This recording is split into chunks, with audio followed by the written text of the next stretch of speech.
What's going on, everyone? It is Ethan here with another video where today we're going to be talking about the brand new Thriller 40 documentary that just came out on December 2nd.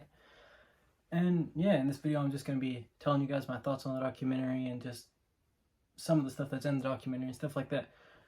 So if you're wondering where to watch this documentary, it's on Lifetime as well as Paramount Plus. I watched it on Paramount Plus.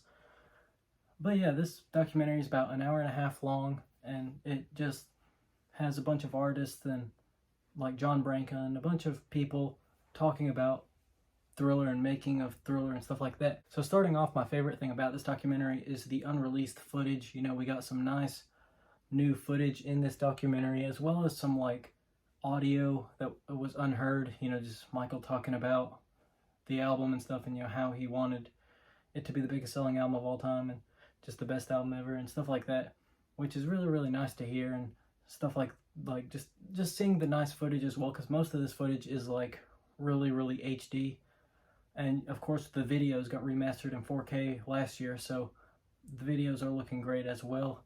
And yeah, pretty much this documentary just has some artists like Usher, Mary J. Blige, Mark Ronson, stuff like that, and they're just talking about the songs, and as well as people, you know, that actually made the album, like John Landis. Well, he didn't make the album, but he made the Thriller short film.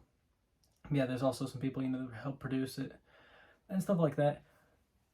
But yeah, they just talk about, you know, Beat It, Thriller, Billie Jean, Human Nature, stuff like that. And something I want to note is that they didn't really talk about The Lady in My Life, which is kind of, you know, disappointing that they didn't really mention that at all. I don't think they mentioned it, but yeah, it was very odd that they didn't.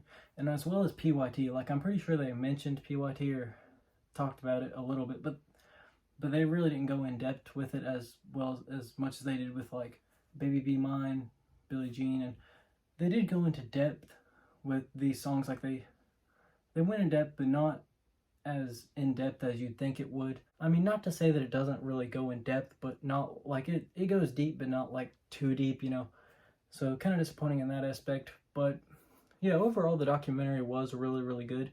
There was also a part about TikTok, like there was some guy who works with TikTok music or something like that, but pretty much saying, you know, how people still dance to Thriller and make videos and stuff like that, which I guess that was pretty cool. And also like there was like a shot with like BTS, and pretty much talking about how, you know, Michael influenced everyone like dancing wise and stuff.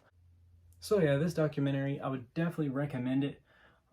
If I could add anything to it, I'd probably say like go in depth about more things, or here's something, just talk about The Lady in My Life, or, you know, like PYT, you know, talking about, you know, they talked about the background vocals for Wannabe starting something like the group The Waters, you know, but they didn't really talk about, you know, Janet or LaToya, how they're doing it on PYT, which is another thing about this documentary, is that none of the Jackson family are in this film, which, I mean, I'm not really like expecting them to be in it, but I mean, I guess it would have been nice if some of them were in it, you know, because especially for like the Victory Tour part, because they do talk about the Victory Tour in this documentary. And I mean, I think it would have been pretty cool to interview some of the Jacksons to, you know, see what it was like during their, like in their lives during this time.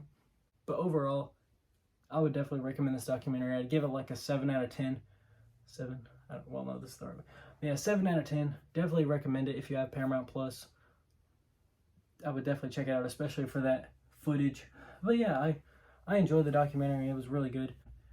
And yeah, thank you all very much for watching, and I will see you all in the next one. Goodbye.